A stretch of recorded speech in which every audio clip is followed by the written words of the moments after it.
Hi everyone, and welcome back to the London Watch Collector channel. If you've just tuned in to my channel, I'm a watch collector, a watch enthusiast. I'm basically addicted to watches. And on my channel, I'll be sharing my passion for watches using 4K content. I'll be discussing and showing you brilliant timepieces ranging from Seiko to Patek Philippe. So guys, if you enjoy my reviews, please subscribe to my channel. Make sure to click on the notification bell and follow me on Instagram. So guys, as promised, here is the full unboxing, full review of the Rolex Explorer II, reference 216570. So as I was mentioning on the latest upload that I've done, which is buy this Rolex before it gets discontinued, the reason I bought this watch wasn't because of me knowing it's gonna get discontinued 99% in 2021, because that marks the 50th anniversary for the Explorer II, as it was introduced in 1971. But to be honest, this watch was never on my radar, just like the Explorer I. And when I pulled the trigger on the Explorer I last year, June to be exact, something happened when it comes to the Explorer model. And although I do love the Explorer I, it's so subtle and underrated. It's missing that spark. The smooth bezel, not having a date function, the black dial, it's quite subtle. It pushes you to add the Explorer II because you feel it's a perfect twin next to the Explorer I. Having a busy dial, a very clear white polar dial, it just ticks all the boxes. So 2 months exactly after I added the Explorer, I contacted my AD and I told him that I would like the Explorer II. And he told me that the next one available will hopefully be mine. Unfortunately, I was away when they gave me the call. So I just told them I'll catch the next one hopefully once I'm back. Fast forward, mid-Jan, I get a call exactly 1 day before I travel, and I added this watch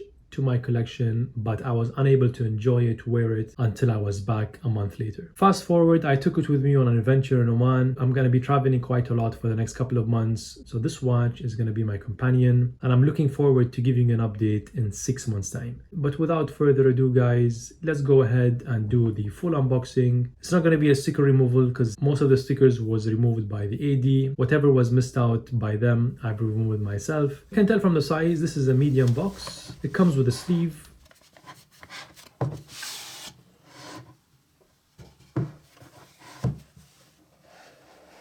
Once you open up the box, you're presented with the Explorer II catalog.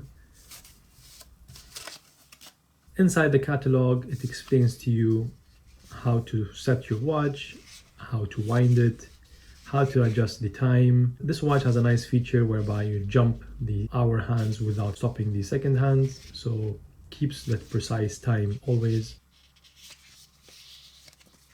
Opening up the famous Rolex green box, you're presented with the white tag giving you the reference number, model number, and the price in the UK, which I paid for £6,650, as well as 2 links that I removed and the superlative chronometer green Rolex tag. At the back, there's a slot for your guarantee card. This is the new style guarantee card, which to me is a bit of a disappointment. I've always liked the fact that a guarantee card should have your name. Back in the early 2000s, when they used to have the older guarantee card, you had a place to put your name and address and everything to do with the authorized dealer. Then they moved to the ones after that, whereby it's only the name of the dealer, the name of the purchaser, and the date. Now, unfortunately, all you get, as you can see from the back, is your model number, serial number, and date of purchase. So that personal touch has completely disappeared. Finally, guys, presenting the watch. This watch,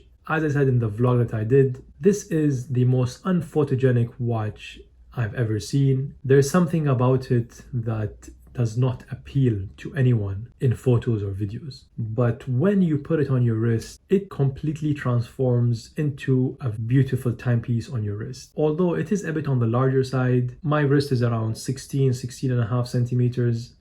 Anything above 16, I believe, should be fine. So definitely try it before you pull the trigger. So as usual, the specifications of the watch. So as mentioned in the beginning, the reference number is a 216570. The case is a 42mm oyster steel, or as Rolex used to call it, it's made out of 904L stainless steel. The architecture is a monoblock middle case, screw-down case back, and a winding crown. The bezel is a fixed 24-hour graduated bezel, which means you're unable to adjust it like the GMT Master 2, so you can only track 2 time zones, your local and your home. So the winding crown is a screw-down twin lock double waterproofness system, giving you 100-meter waterproofness or 330 feet. The crystal is a scratch-resistant sapphire crystal, a cyclope lens over the date, which is the perfect Rolex signature, which I feel is a beautiful touch when it comes to Rolex watches. The movement is a perpetual mechanical self-winding caliber 3187 manufactured by Rolex in-house, having a precision of +2, -2 seconds per day. The oscillator is a paramagnetic blue parachrome hairspring, and the winding is a bidirectional self-winding via a perpetual rotor. Power reserve is 48 hours. The bracelet is an oyster flat 3-piece link,